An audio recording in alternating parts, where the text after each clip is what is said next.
में जब भी हम ध्यान शुरू करते हैं या कोई भी क्रिया करते हैं या ध्यान की कोई विधि ले रहे हैं, तो पतंजलि का अप्रोच एनालिटिक है। और यह त्याग, संसार के त्याग से शुरू होता है। और इसका पहला स्टेप है वैराग्य।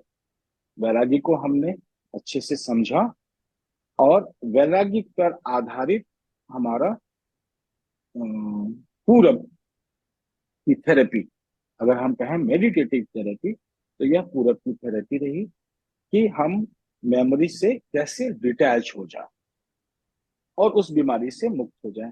क्योंकि हर एक बीमारी एक स्मृति है, सिर्फ एक स्मृति है, एक घटना घटी और उसकी स्मृति है। वह स्मृति ढंग से नहीं बन पाई तो वह एक नॉट है, इसको हम कहते हैं गांठ है, मन की गांठ है। और इसको हम साइकोलॉजिकल ब्लॉक्स भी कहते हैं, और प्राणिक शरीर में इसे हम एनर्जी ब्लॉक कहते हैं। तो इनको हम, पूरब की दृष्टि सिर्फ डिटैचमेंट से हटाती है, लेकिन वैरागी को अच्छे से समझना जरूरी है। जब हम वैरागी की तरफ बढ़ते हैं तो सबसे पहले हमारा ध्यान क्या होता है कि हम सेंस ऑर्गन से अपने आप को डिटैच करें। वैराग्य में जैसे आंख देख रही है, तो हम ये ध्यान करते हैं कि मैं नहीं देख रहा, आंख देख रही है और हमें रिपोर्ट कर रही है। सुन रहे हैं, मैं नहीं सुन रहा, कान से सुनाई दे रहा है, और इंद्रियों की अपनी एक सीमा है। तो यह जानते हुए कि जो हम देख रहे हैं, जो सुन रहे हैं, जो स्पर्श कर रहे हैं इंद्रियों के माध्यम से, वह सत्य नहीं है।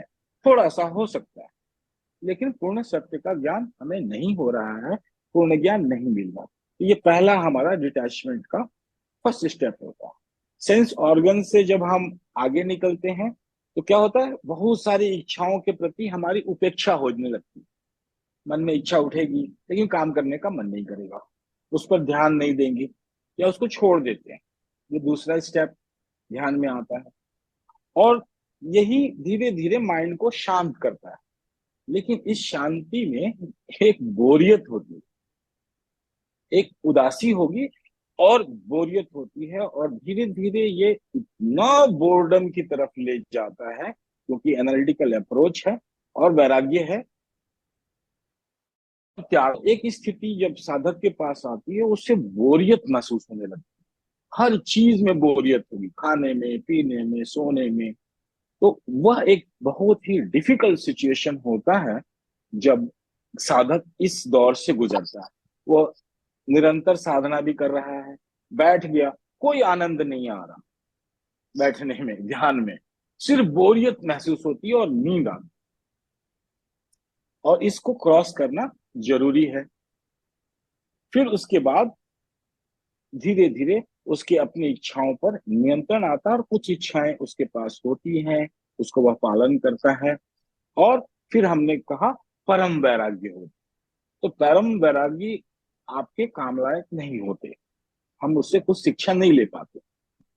जो परम वैरागी हैं, जो सत्व, रजस और तमस तीनों गुणों के पार हैं, उसके एक्शन से आप कुछ जज नहीं कर पाएंगे और कुछ आपको फायदा नहीं होगा।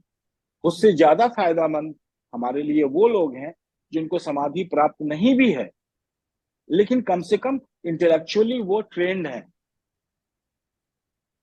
इंटेलेक्चुअल एजुकेशनली वो ट्रेंड है, तो भी वो माइंड को सही कर सकते हैं।